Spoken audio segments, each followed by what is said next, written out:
बहुत पुरानी बात है। एक राजा की 7 बेटियां थीं। एक दिन उसने अपनी सातों बेटियों को बुलाया और पूछने लगा, मैं तुम्हें कैसा लगता हूँ? बड़ी बेटी ने कहा, आप मुझे मीठे लगते हैं। दूसरी से पूछा तो उसने भी यही उत्तर दिया। फिर तीसरी, चौथी, पांचवी और छठी से पूछा, उन्होंने भी यही बात दोहराई। किसी ने गुड़ की तरह, किसी ने शक्कर की तरह, किसी ने शहद की तरह, किसी ने मिश्री की तरह अपने पिता को मीठा बताया।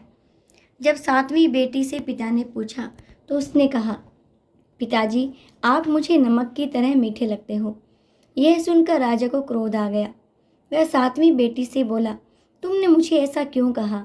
लड़की बोली, पिताजी, मैंने जो महसूस किया है वैसा ही कहा है।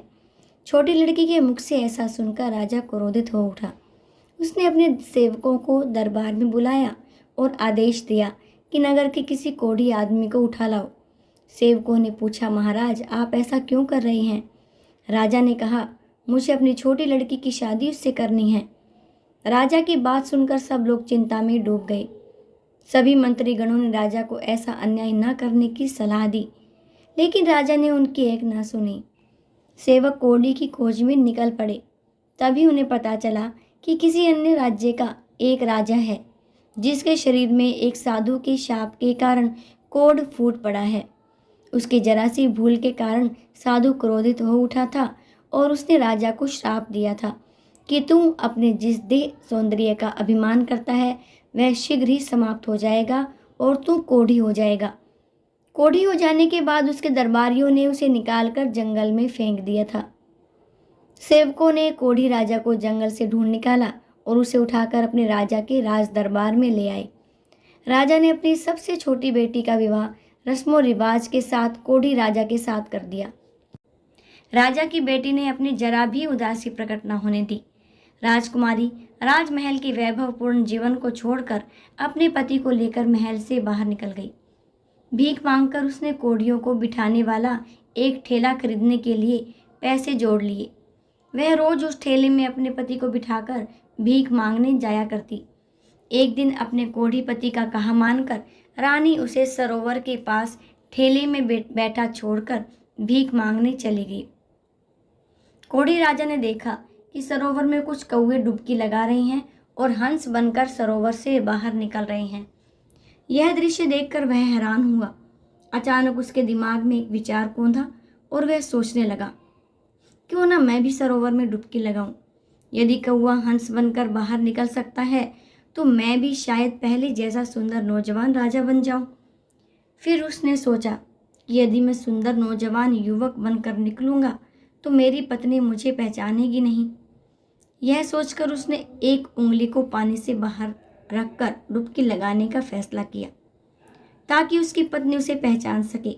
इतना सोचकर वह पानी में कूद पड़ा। डुबकी लगाकर वह पानी से बाहर निकला तो उसका सपना साकार हो चुका था।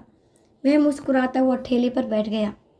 रानी जब काम से वापस आई तो उसने देखा कि उसके पति के स्थान पर एक सुंदर नौजवान ठेले पर बैठा हुआ है और उसकी ओर देखकर मुस्कुरा रहा है।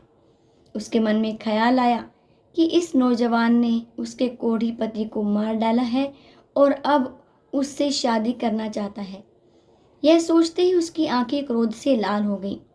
वह तुरंत उसके पास पहुंची और गुस्से में लाल पीली हो युवक से बोली, बता, मेरा पति कहाँ है? युवक ने कहा, मैं ही तेरा पति हूँ। परंतु वह न मानी और रोते हुए बोली, तुम मुझसे झूठ कह रहे हो। मेरा पति ही मेरा परमेश्वर है। मुझे किसी भ्रम में डालने की कोशिश मत करो। मेरा पति मुझे लौटा दो। नौजवान युवक यह सब देखकर अपनी पत्नी के सच्चे प्रेम की मन ही मन सराहना करने लगा। उसने अपना हाथ, जो अब तक पीछे छुपा रखा था, सामने किया और अपनी वह उंगली दिखाई जिसमें कोढ़ का निशान अभी भी बाकी था। वह अपने पति को पहचान गई। इस चमत्कार को देखकर रानी के आश्चर्य तथा खुशी का ठिकाना न रहा। रानी ने हाथ जोड़कर प्रभु को धन्यवाद दिया। राजा अपनी रानी के साथ अपने राज्य में लौटा। समस्त प्रजा अपने स्वस्थ राजा को पाकर फूली न समाई। Thanks for watching and please like, share and subscribe.